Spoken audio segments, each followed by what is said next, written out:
नमस्ते हजुरहरू सम्पूर्णलाई स्वागत छ मेरो यो सानो भिडियो क्लिपमा। अनि यो भिडियो चाहिँ मेरो छोरीको क्लास टिचरले मलाई व्हाट्सएप गर्नुभएको थियो है। सो मैले भोइस ओभर गरेर अपलोड गर्दैछु, हेर्नुस् होला है। सायद हुन त आफ्नो छोराछोरीप्रति सबै आमा बाउले एउटा असल मान्छे होस् मेरो छोराछोरी भनेर चाहिँ अपेक्षा राखेको हुन्छ है। अनि ती आमा बाउ मध्ये म पनि एउटी आमा परे जो सधैँ आफ्नो सन्तानलाई सही मार्गमा देख्न चाहन्छु है। र आज मलाई यो भिडियोले एकदमै भावुक बनायो है।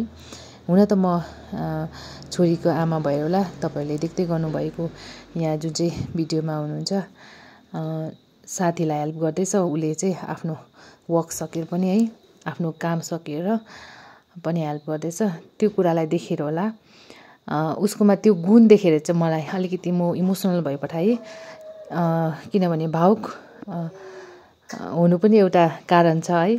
मेरो छोरीले चाहिँ उसको भाइ आएकोदेखि चाहिँ जति उसले केयर है, जति उसले माया पाउनु पर्ने थियो त्यो माया चाहिँ पाएको थिएन है। भनौँ मैले उसलाई राम्रोसँगले अब समय दिनु पाउँदिनँ है। किनभने भाइ सानो भएकोले गर्दाखेरि कति कुराहरू अब दुईजनालाई टाइम टेबलमा मैले म्यानेज गर्न सक्दिनँ आफू एक्लै भएकोले गर्दाखेरि है। त्यो बिचमा चाहिँ उसले अब धेरै कुरा सिकेको रहेछ, मलाई त्यस्तो लाग्यो। किनभनेदेखिलाई उसले आफ्नै कति कुराहरू आफै गर्छ, आफै सिकेको है। भाइलाई कसरी केयर गर्नुपर्ने, अब एकअर्कालाई कसरी हेल्प गर्नुपर्ने त्यो कुराहरू बुझिसकेको छ है मेरो छोरीले चाहिँ। अनि हामीले मलाई लाग्छ कि बाउ आमाले अब एउटा परवरिश हुनुपर्छ है। अब एउटा नानीलाई अब राम्रो परवरिश हुनुपर्छ, एउटा नानीलाई राम्रो मान्छे बनाउनको लागि भनिन्छ है।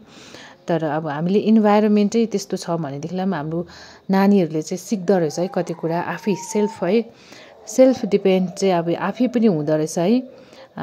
मलाई चाहिँ त्यस्तो लाग्यो आज। अनि आज उसले आफ्नो वर्क गरेर पनि आफ्नो साथीलाई जुन तरिकाले हेल्प गर्दैछ है। अनि मलाई चाहिँ त्यस्तो भएर आयो, फिल भएर आयो। किनभने म आमा हुँ है, उसलाई के भइरहेको छ, उसले के चाहन्छ सबै कुरा मैले बुझेको छु है। र मैले यो भिडियो हेरेर चाहिँ मलाई पनि धेरै अब म खुसी हुनुको साथ पनि अब मलाई एउटा हुन्छ नि अब गर्व फिल हुनुको साथ पनि अब मलाई एउटा इमोसनल आमाको मन कस्तो हुन्छ है, अब त्यो फिल भइरहेछ मलाई चाहिँ। सो तपाईहरुले पनि हेर्न सक्नुहुन्छ है। Blessing, please come here.